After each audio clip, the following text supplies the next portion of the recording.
So here we have some interesting facts about childhood obesity, which is a bit shocking. 1 in 4 children aged 2 to 5 are overweight or obese. Obesity puts even children at risk for type 2 diabetes, asthma, anxiety, depression, and low self-esteem. It costs the US healthcare system $147 billion per year. And according to the CDC, children who are overweight or obese as preschoolers are 5 times as likely than normal weight children to be overweight as adults. And we see here the vicious cycle of childhood obesity from inactivity and poor eating habits that leads to obesity into adulthood. We see issues of asthma, diabetes, and musculoskeletal diseases that prevent exercise and bring on depression and low self-esteem. We see things such as cardiovascular disease, diabetes, and high medical bills starting earlier on than ever before.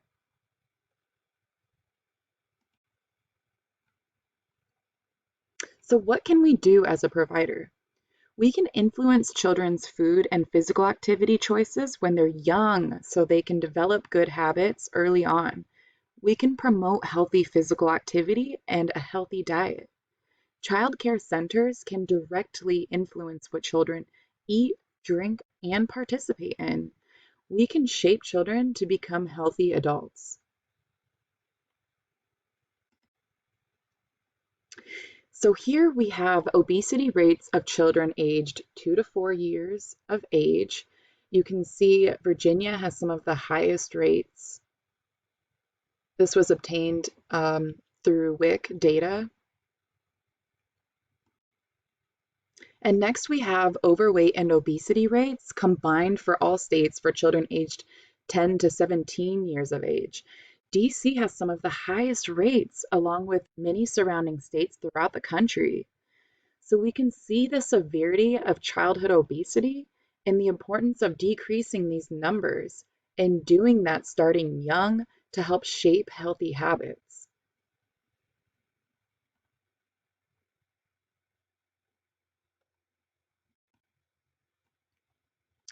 For infant nutrition, we want to ensure we pay close attention to hunger cues as well as satiety cues. Babies should be fed on demand and responsive feeding should be practiced, so paying attention to hunger and satiety cues, which we'll go over in the next slide. Breast milk is recommended for the first 6 months. We want to introduce new foods gradually with appropriate textures to prevent choking and also prevent an allergic reaction. So introducing those new foods slowly.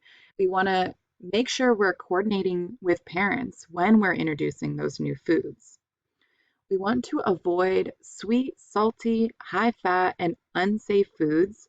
Those include hard, large foods that can cause choking. So next we have the stages of hunger and satiety cues in infants. So the early stages of hunger will be that the baby keeps his hands near his mouth, bends his arms and legs, making sucking noises, puckering the lips, and searching for the nipple or bottle. Late signs of hunger include crying or screaming while showing other signs of hunger, sucking rapidly when offered a pacifier, bottle, or breast, getting easily frustrated at the breast. The baby may have difficulty opening the mouth wide to properly latch on, and that could cause painful latching. Signs of fullness include slower sucking or the ceasing of suckling, relaxing the hands and the arms, turning away from the nipple or the bottle, and pushing the bottle away or even the spoon away. So we want to make sure we don't mistake these late signs of hunger for fullness or other things. So it's important to pay close attention to these signs. Fullness signs are important so we don't overfeed.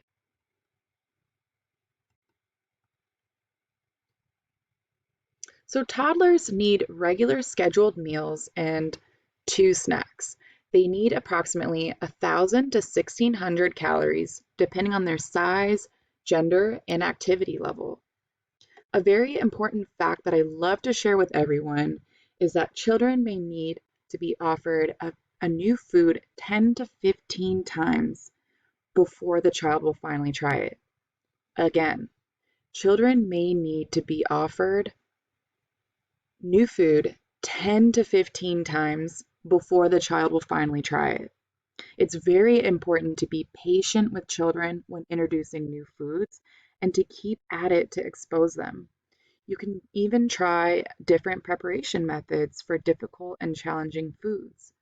For example, riced cauliflower versus diced, or even mashed cauliflower. You can do spinach hidden in a smoothie versus it being just steamed or raw in a salad. So it's really good to just try different preparation methods so kids can figure out what they like. So how can we support a healthy nutrition program? We can create a healthy eating environment by providing healthy foods and talking about those foods with the children. Growth and assessment trends can be used. Nutritionists, we look at any stunting of growth or too much of growth, and we discuss protocols with staff and parents to help the child stabilize their weight and get on a healthy growth pattern. We can create a healthy menu with fresh fruits and vegetables, limiting processed foods and juices. And we can use nutrition as a learning tool in lesson plans. A healthy eating environment is positive. It avoids the clean your plate mentality, but still encourages trying new foods. It encourages children to listen to their own hunger and satiety cues. It promotes trying new foods by starting a positive conversation around the food. And it allows children to be involved in the preparation or setup of the meal like we do in family style.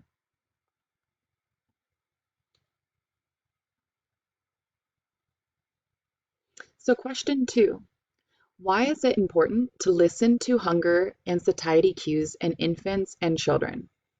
A, we don't want to overfeed, and we also want children to learn to eat independently, self-regulate, and pay attention to their bodies. B, we don't want children to drink juice. That's too much sugar. C, children don't need to listen to their hunger and satiety cues. We tell them when to eat. Or D, so children can feed themselves so the teachers don't have to. Again, please answer on the provided SurveyMonkey link.